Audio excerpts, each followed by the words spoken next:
Не ми се иска да стоя безучастно и да гледам как една война се води срещу хора, които може би не са го заслужили. Или поне не изглежда до момента. Времето ще покаже, разбира се. Тази война, която се разиграва срещу един човек, Ивелин Михайлов. Явно това е престъпник номер 1 на България, тъй като всички партии, блогъри, водещи, подкастъри, ютубъри са застанали срещу него. Преди да започнем с дисекцията и анализа, да посоча, че не съм акционер в исторически парк, нямам имот в областта на исторически парк, нямам нищо общо с партия Величие, не съм гласувал за партия Величие, не сме приятели с Ивелин Михайлов, но за сметка на това съм бивш абонат на Patreon в канала на Цанов. Да попитам. Искам да знам, има ли тролове под кревата нощно време на Цанов? И също така, докато спи нощно време Цанов, показва ли си главата Ивелин Михайлов от под кревата? Важно е да се знае. Сега, по темата. Къде започва Цанов? Тъй като говориме, или всички говорят, къде е започнал Ивелин Михайлов. Хубаво е да се знае откъде започва Цанов. Цанов започва кариерата си, никой няма да познае.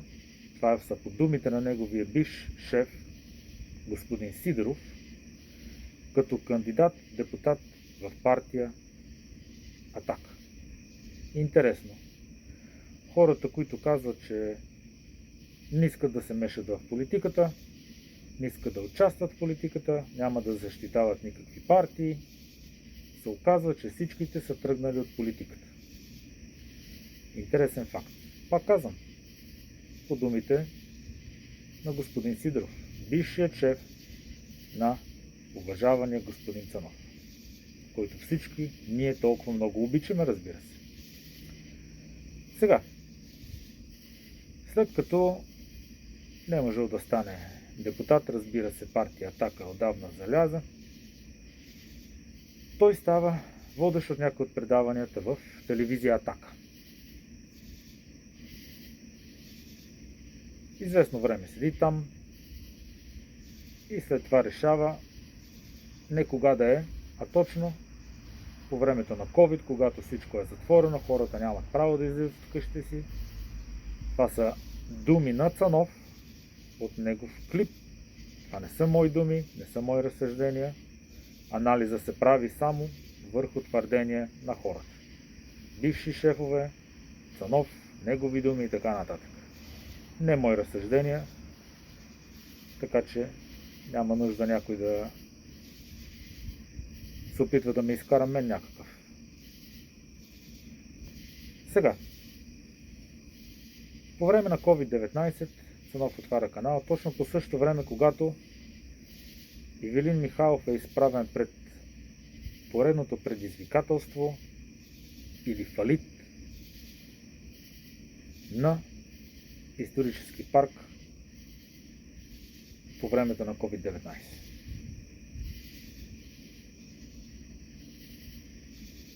Така, да говорим кой изстрелва Цанов в неговия така наречен ютубски живот, подкастър, журналист, може би, нямаме представа, не изглежда много като журналист, по-скоро като някакъв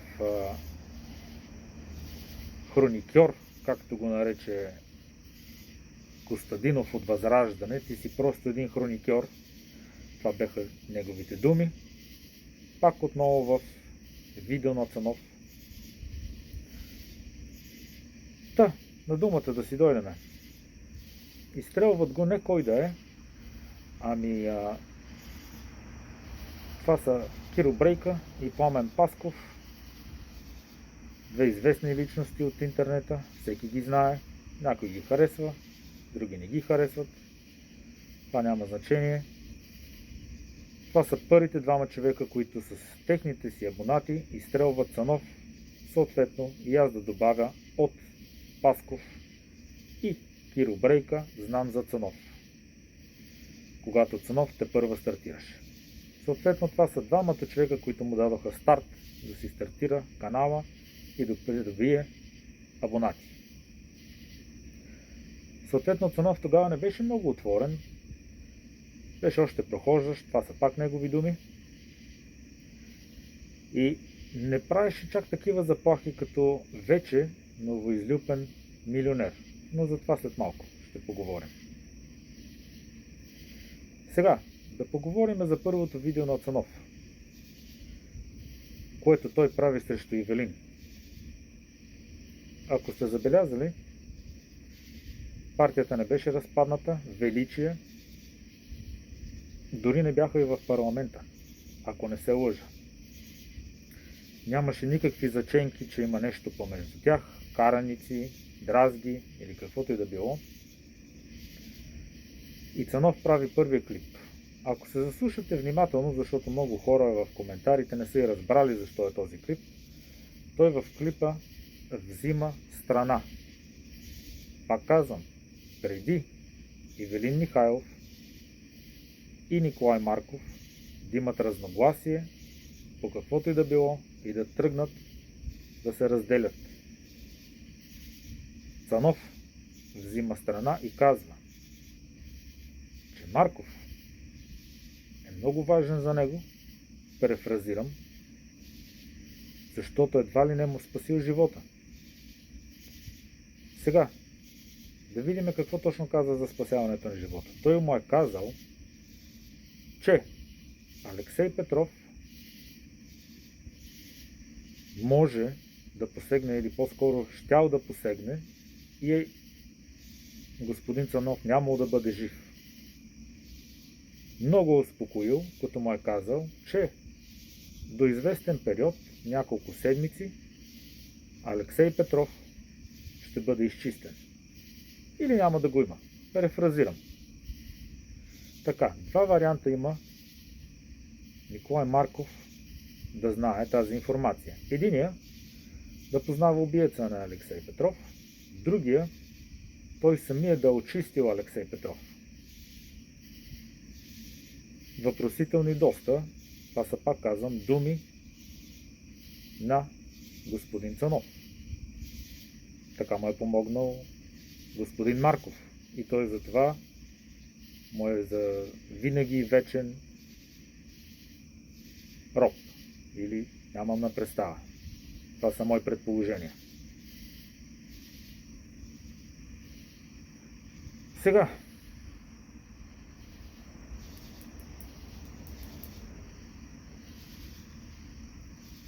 как са изкарани парите на господин Цанов? Всеки знае, той казва, реклами не искам, единствено хората в Patreon са тези, пред които аз отговарям. Същите тези, на които той се закамваше и казваше, че няма да позволи някой да го шантажира и да му прави трол атаки и да му казва, че ще се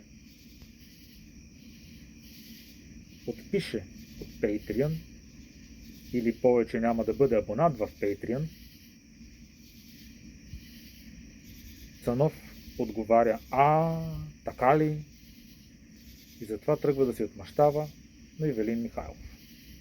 Сега, Ивелин Михайлов направи един коментар, че не му харесва това, че Черепа, един от последните останали босове на андерграунда, който искаше да влиза съответно в политиката, му е зададен въпрос от Цанов: какво мислите за партия Величие? И череп отговаря: струва ми се, че е пирамида. Единственото, което Ивелин Михайлов каза, че Цанов, ако наистина е журналист, би трябвало да каже: имате ли някакви доказателства, или да покани и другата страна за съответен отговор, да се защити на клеветите, че някой е пирамида. Сега, Цанов има 600 000 абоната. От 600 000 абоната искам да попитам колко са в Patreon. Ако кажем, че 600 са в Patreon, нали, това не е реалистично, но просто да си играем малко с цифрите. По средно 7 лева, това прави 4 милиона и 200 хиляди лева за един месец. Всеки ще каже: не, няма такива неща, това са просто в YouTube, той в Patreon има много по-малко. Добре, да кажем, че са 300 хиляди в Patreon. По 7 лева, това са 2 милиона и 100 хиляди за един месец. Сега някой пак ще каже: стига сега, 300 хиляди, половината от YouTube абонатите няма как да са толкова много. Добре. Колко? Да сложим 100 хиляди тогава. 6 пъти да ги намалим. Окей, 100 хиляди. Ето, слагаме 100 хиляди по 7 лева. Това е най-малкият абонамент. Има и много по-големи. Те са 3 абонамента. Прави 700 хиляди лева за един месец. Някой пак ще каже: не са 100 хиляди в Patreon. Аз казвам: добре, айде да ги намалим още един път. Колко искате да сложим? 50 хиляди абоната от 600 хиляди? Дай да сложим 50 хиляди абоната. По 7 лева, това са 350 хиляди лева на месец. За един месец. И тук пак някой ще каже: не са 50 хиляди, те от 600 хиляди са много малко. Един от коментарите казваше: те са некъде около 10 000 абоната в Patreon на фона на 600 000 абоната в YouTube. Казвам: добре. Може да са запознати хората, не знам. Слагаме 10 000 по най-малкият абонамент, който е 7 лева от трите. Това прави 70 000 лева на месец. 70 000 лева на месец. Как звучи това? Има ли някой в България, дето взима 70 000 лева на месец, без олигарсите и без политиците? Кой взима 70 000 лева на месец, без олигарсите и без политиците? На месец. Цанов е новоизлюпен милионер. Защо ги казвам всичките тези неща? Ами тъй като говорим за пирамиди, да сравниме кое повече прилича на пирамида. Исторически парк законно продава акции, които вече са изчерпани и не може да си купите, освен ако някой от акционерите не продава собствените си акции. Да уточниме, важно е. Или човек като господин Цанов, който ги занижихме вече доста надолу до 10 000 абоната от 600 000 абоната, на най-малкия план ги слагам абсолютно всичките, макар че някой има и на по-големи планове, и излиза, че той изкарва поне 70 000 лева на месец. 70 000 лева на месец, умножено по 12, това прави 840 000 лева на година. За една година. Цанов е вече 4-5 години в бизнеса. И 4 да са, не е проблем. Реално той е милионер. Какво е направил с тези пари, които той е събрал от хората? И да не забравяме, моля ви се, преди някой да е написал в коментарите, че Цанов помага на хора и на деца, които са болни от всякакви болести, да подчертая, че всичките тези помощи и така наречени стартирани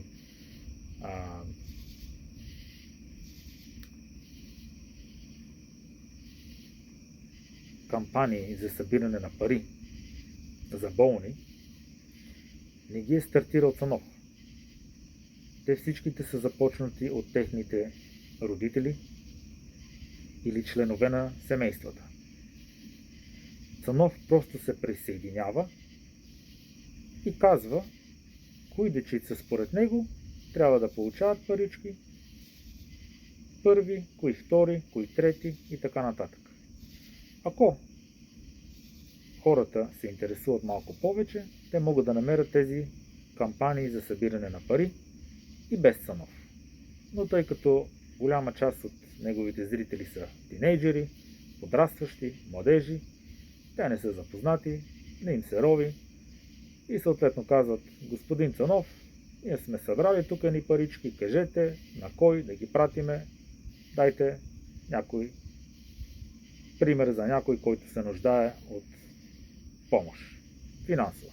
Съответно, Цанов е посредник. Цанов не организира никакви кампании за събиране на пари и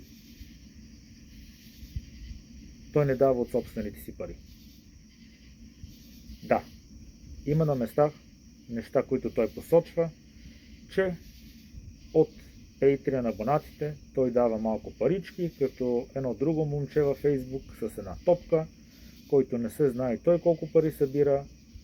Там също няма отчети, изглежда добро момче, не искам да казвам нищо лошо за него. Той е все още новоизлюпен. Дава парички на бездомни хора навсякъде в София, който има нужда. Той им дава пари от дарения, които му се дават на него. Обаче, тук е въпроса: какво става с всички тези дарения?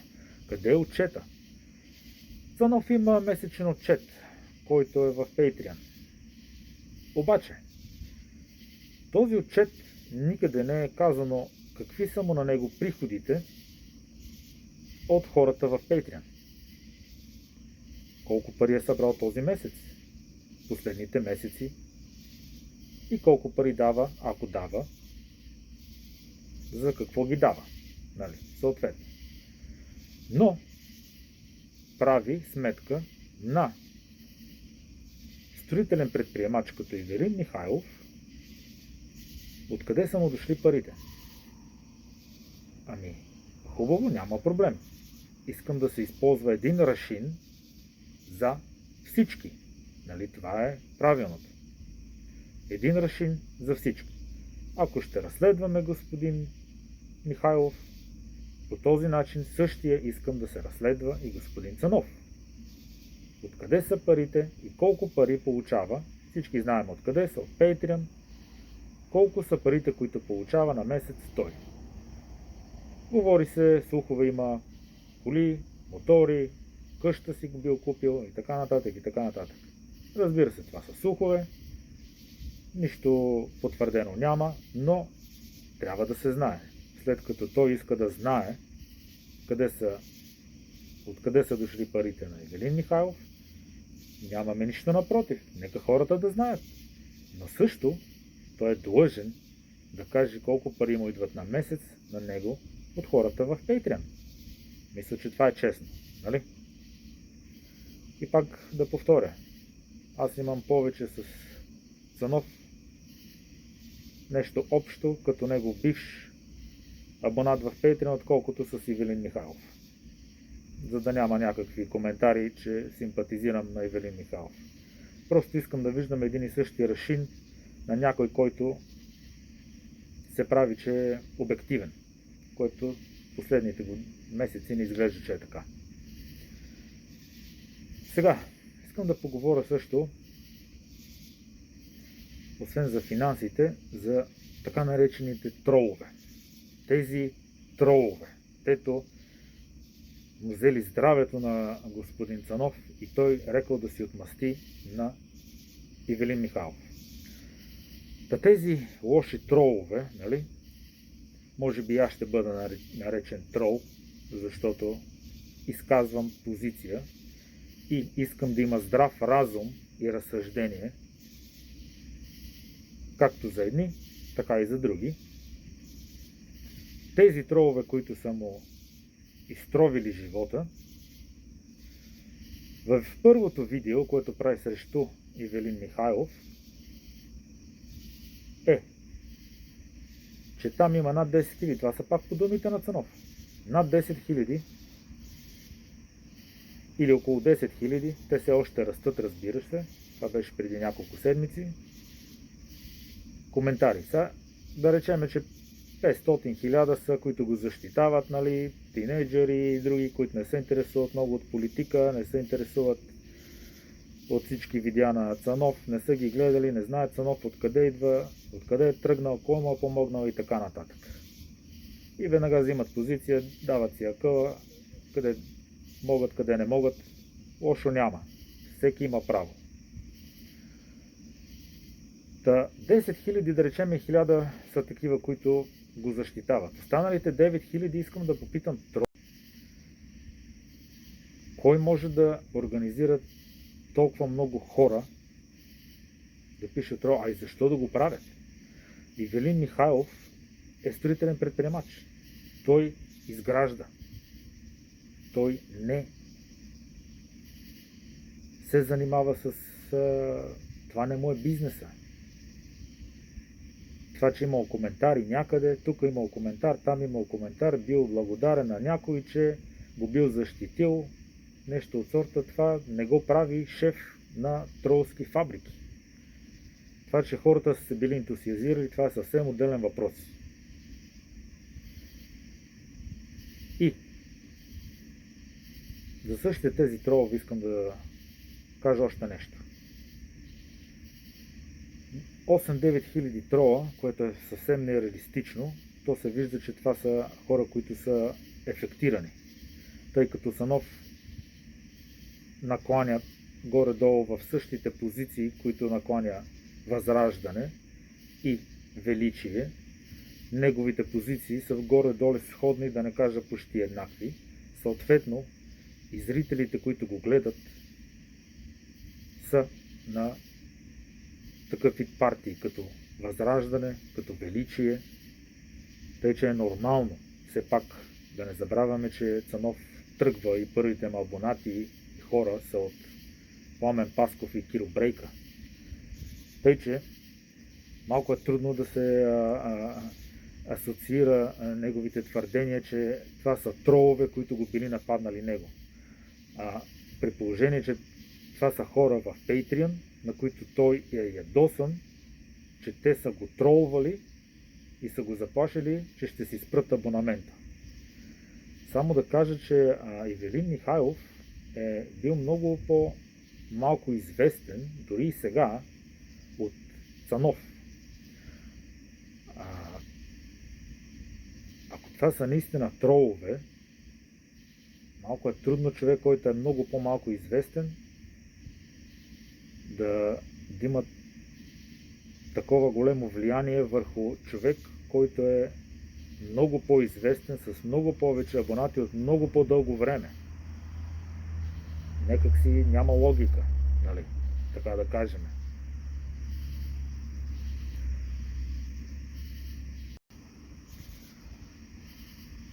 Та крайният анализ от това, което казах, е, че този, който прилича повече на пирамида, по пътя на логиката би трябвало да е Цанов. Защото за всичките тези пари, които Цанов е събрал, новоизлюпен милионер, както казват хората, той не е построил една тоалетна.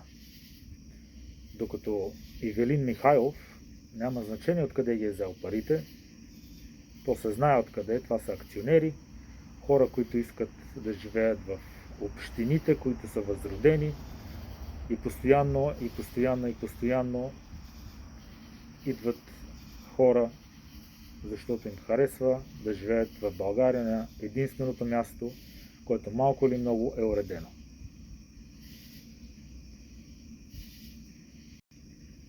Сега да добавя нещо за това, че хората 35 години казват едно и също нещо. Как да имам доверие на някого, като този нищо не е направил за държавата, за народа и аз да му имам доверие. Ето сега случайно имаме случай, в който има някой, който е направил нещо, построил е нещо, нещо се вижда, без държавни поръчки, без евросубсидии и изведнъж цяла България скача и пак този човек е виновен. Значи до сега 35 години нямаше такъв човек, който да каже, ето нещо е построено, вижте аз направих нещо, сега изведнъж има и този човек е пак неудобен. Интересно. Пак, тук говорим за здрав разум. А кой как си бил изкарал парите?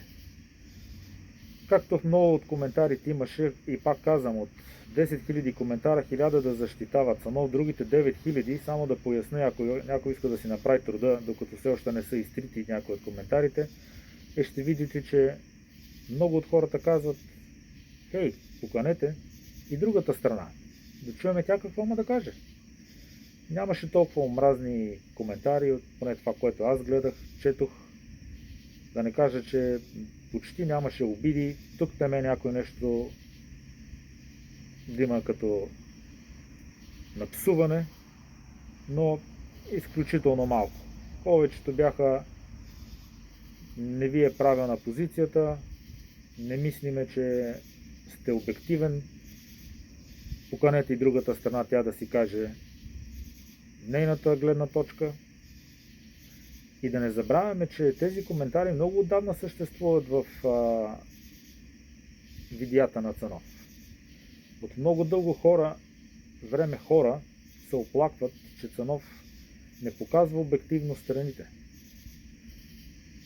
Има доста скълъпени видеа, доста неистини от други видеа и много коментари още назад във времето, преди видеото с Ивелин Михайлов.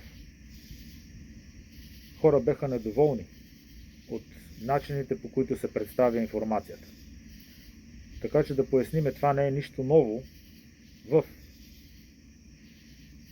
видеята на Цанов. Макар че той го представя едва ли не като някакъв прецедент, това изведнъж нещо станало, до вчера не е имало никакви хора, които да не им е харесвало, едва ли не и така нататък, и така нататък, и така нататък. Затова аз приканвам, нека бъдем обективни, както към едната страна, така и към другата страна, за да може всеки да си направи изводите сам. И да не забравяме, че омразата между нас, гражданите на държавата наречена България, тези, които се считаме за българи,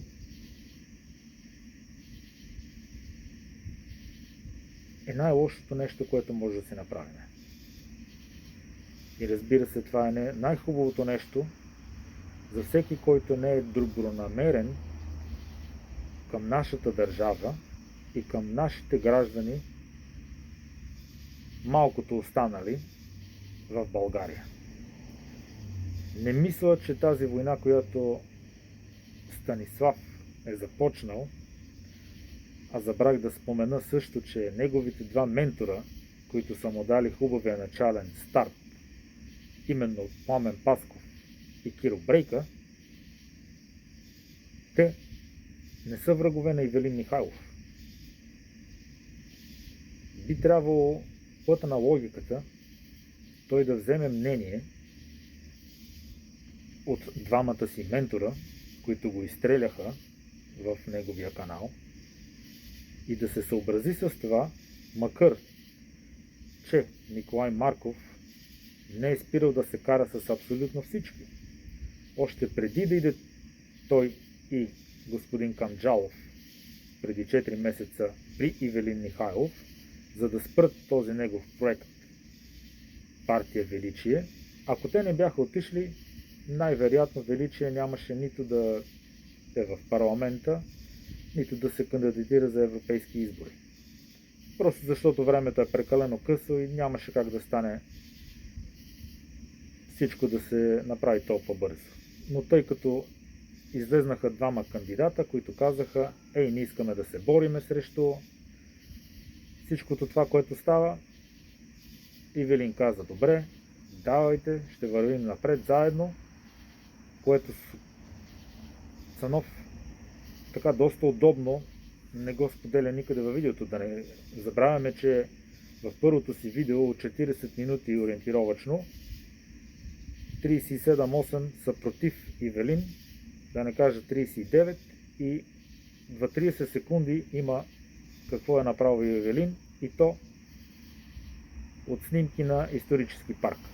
Не от снимки на Цанов да отишъл там да го заснеме, ами използва материали на исторически парк да представи какво исторически парк е направил за няколко секунди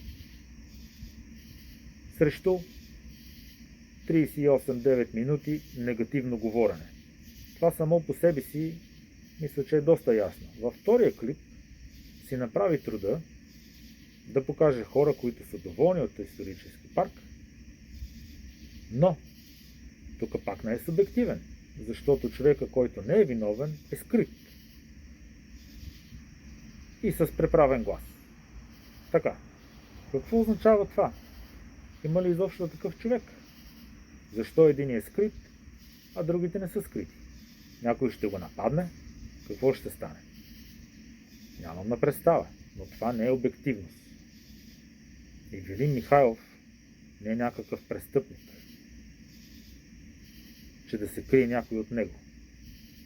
И не е взел пари на никого, като останалите престъпници в България, на сила. Те доброволно са отишли да си дадат парите. Защото в България е модерно ти да си някакъв велик предприемач, който работи с парите на банките, взима заеми, инвестира ги в недвижими имоти и чака дивиденти. Еми да, но не винаги се получават нещата, особено ако си вземал пари на заем. Нали се сещате? Да вземеш от банката и да ги инвестираш в недвижими имоти и да очакваш, че ти просто ще си седиш на едно место и ще правиш пари от вятъра. Еми да, ама не.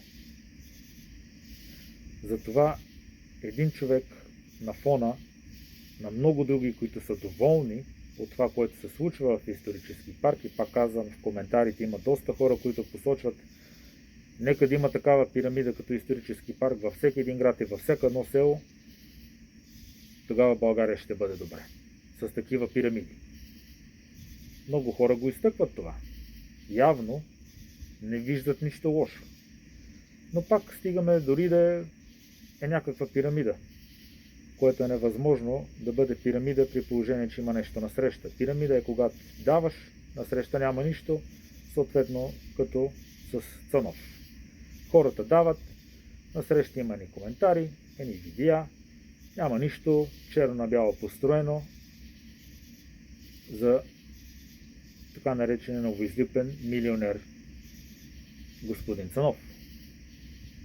Затова пак казвам, да използваме здравия разум и тази омраза, която се насажда между нас в България, няма да помогне на никого.